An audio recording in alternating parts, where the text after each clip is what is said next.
Hello, I'm Steven, And I'm Aaron. and we've just seen Honey Honey Don't, new film that's out in theaters right now, starring Margaret Qualley, Aubrey Plaza, and Chris Evans, and is directed by Ethan Coen.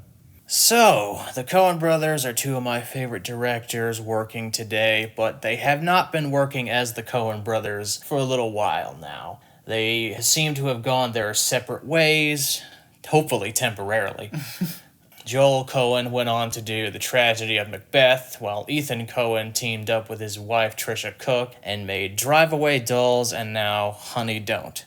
I'm starting to wonder if all those years of me being a Coen Brothers fan, I was really just a fan of Joel.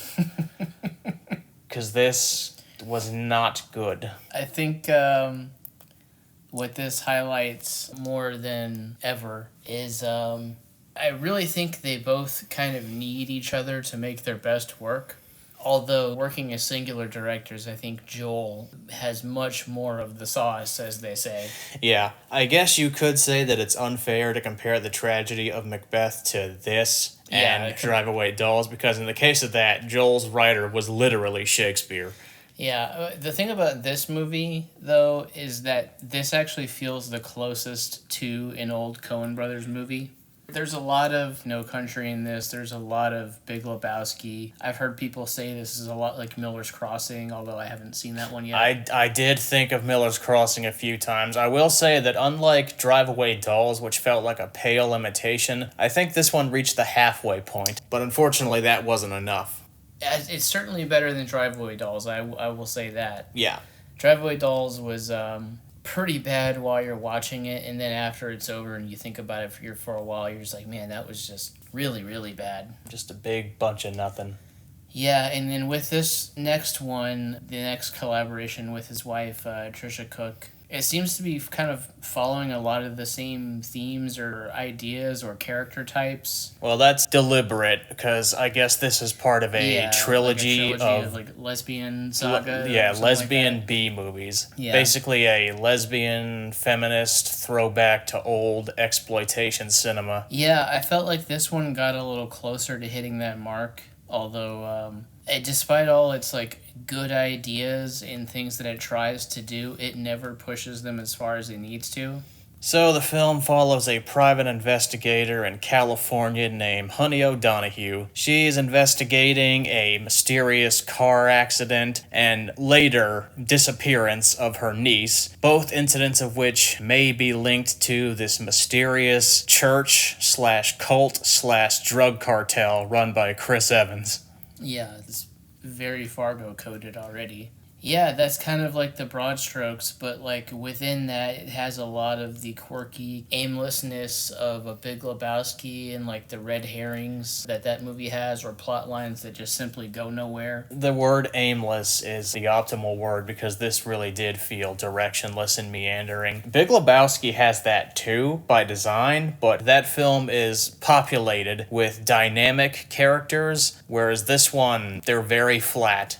There's really nothing driving the movie here in Honey Don't. It really does feel like a bunch of random occurrences just flimsily tied together, and then the characters are just kind of going through the motions as the plot unfolds. Very flimsily tied together. The connective tissue between the plot events is so lacking. It tries to do like the big interconnected crime story where this character is involved with that character, but then this character sees something they shouldn't have, and then they have to do something with that character, but then it sets off this chain of events, and then the private detective is trying to follow all these leads and all these clues. But it really just kind of feels random, and then once you get to the third act where the reveals happen, it kind of undercuts everything you've watched, because most of what you've seen doesn't actually matter by the end of it. So, the lead character, Honey O'Donohue, played by Margaret Qualley, it's a very unrewarding role, because in a typical movie, your protagonist, each act of the movie, the character changes in some significant way as they traverse the plot and learn something about themselves or whatever. The story alters them in some way. In this film, it kind of feels like the main character who's introduced in the first act never leaves the first act in terms of her development. Well, here's where I get into some of the No Country comparisons, because to me, she kind of felt like an Ed Tom Bell character where she's kind of just following the story after everything has happened. And she's somebody who feels kind of socially detached from the world and other people. And it seems to kind of be her arc of the story, is realizing this about herself, maybe. I'm not entirely sure because, like I said, it doesn't take its ideas all the way. But I kind of thought that maybe was the point of her character. Like, even with that being the case, she's just a very dry character. And like you said, it's an unrewarding role because there's really not much to do with it. There's a lot of stuff you could do with this type of character, and they just really kind of do the weakest, lamest version of it. Just very subdued and not terribly interesting to watch. Yeah, at the end of the day, it just feels like a waste of a very talented actress who is becoming a favorite of mine, that somebody I look forward to seeing, and I feel like there was just no juice in this role. Yeah, and I mean, same can be said with Aubrey Plaza playing not the secondary role, but one of the major characters in the movie. Yeah, she has a contact in the police department who helps her out to further the plot, named MG. Yeah, MG. And she has a lesbian love affair with her. I do think that Aubrey Plaza did get juicier material in this. Yeah, she definitely did. And this was one of the least Aubrey Plaza-iest performances that she's given. She doesn't do that typical thing that Hollywood always tries to pigeonhole her into doing, which is the snarky, sarcastic Aubrey Plaza. This character felt very different. Yeah, and that's kind of like the other thing I think the movie was trying to be about, was exploring generational trauma, be it like psychological and physical, especially from parents or father figures. Yeah, there is a theme about parental trauma linking some of the characters together. Yeah, there was kind of a turning point in the third act where I was like, oh, things are kind of starting to click and to fall into place. And there's, without saying like what it is that happens, there's a kind of a like surprising turn of events that happens, and then the camera just kind of holds on a shot. And I was thinking, if the movie ends right here, I will probably leave happy and have a decently positive view of it. But then it just continued, and I was like, oh man, we could have gone with the poignant, thematic and dark ending, but instead we've resorted back to being this weird, quirky Detective Cohen, like halfway throwback. I felt Chris Evans was miscast in this. I would probably agree, although I thought he absolutely made the most of his material and his screen time. Yeah, he probably has the flimsiest role in the movie. Yeah. He did provide the one laugh that I got in this movie, which is there's a lot of sex scenes in this. Yeah. And there, in one scene, he's having intercourse with this lady, and his face is way up in the camera, and it looks like it's a wide angle. His face of elation way up in your grill. That did make me chuckle. It was so awkward. Yeah. Some of the dialogue between him and his henchmen did make me laugh. Yeah, speaking especially about like the sex scenes, it's one of those things that people complain about a lot in Hollywood movies these days. I don't understand why. But here, it actually felt like they really didn't serve much of a purpose. It felt like they were just there to give this movie like another layer of crassness and, you know, quirkiness. They didn't actually serve the characters of the plot or really have much function. Yeah, it started to just feel like the movie is being used as an excuse to explore Ethan Cohen's fetishes. Yeah, that's something that has popped up in a lot of their movies throughout the Coen brothers' career. Like, you would have weird innuendos or full-on sexual jokes that turn into big, crazy things, like, without saying, especially in Burn After Reading. that was like a real big joke in there. But here, it actually did feel like they were just writing like fetishes onto the screen. And it's like, I don't really understand why we're having to watch this. I mean, it's not driving the narrative. It's not really serving the characters. There's not much really happening because of them. Man, I really want to see Margaret Qualley and Aubrey Plaza do it. Yeah. I mean, you'll get that. And it's not like they go on forever, but there's just so much of it. And the whole time I'm wondering, couldn't we be like exploring these characters in other ways that are more meaningful? Or I guess it's fairly egalitarian in its display of nudity because Chris Evans, he does not go unnude.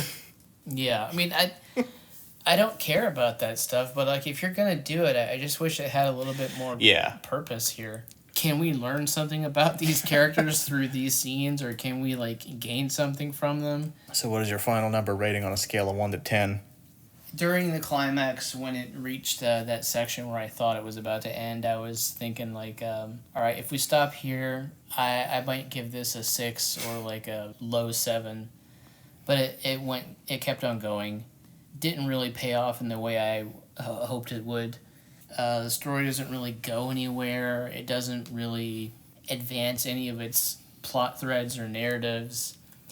A lot of the characters end up being completely unimportant in a way that's detractive from the overall thing instead of being a positive. Like Billy Eichner.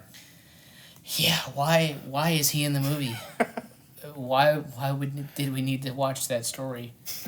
Story, quote unquote. Yeah, I forgot all about that. And that's kind of where I end up leaving off here. Is it's just forgettable. I would give it a 5. I thought about Red a lot during this. Like, The Bruce Willis movie? yeah, just because of how forgettable it is. That's like my go-to movie when I think of movies that I've forgotten. I remember Red pretty well, but I see what you mean. 5 is probably the right rating for this. It's just a waste of an opportunity. It's a waste of a good cast. It's just a waste of resources. Yeah, the whole time I couldn't help but thinking, like, if Joel and Ethan were working on this together and the script was cooking a little longer and we had more of Joel's kind of, I guess, dramatic influence, because that seems to be, like, where he's working as a director by himself right now. Maybe they could have, made something and flushed it out more, come up with something interesting. But yeah, this Ethan Coen collaboration with his wife thing, I do not think is working at all. I don't know much about her career outside of these movies that I've seen, but I can't help but think that this is just like using Ethan Coen's name to get her work put on the big screen. Yeah, it does kind of feel like that. I could be completely wrong, but that's how it feels, just because of the level of work that we're watching from at least one half of the Coen brothers that has made some of the best movies ever made. Yeah. So they're 0 for 2 now. They got one more chapter left, and hopefully the third time is the charm. And then after that, hopefully the brothers will reunite and get their mojo back when they make Barton Fink 2. I was going to say True Grit 2. Barton Fink 2 is the only film that they actually want to make a sequel to. Yeah, I was just thinking of a joke about a sequel. That was the first thing that came to mind for whatever reason. So that's Honey Don't. Honey Don't See It. Yeah.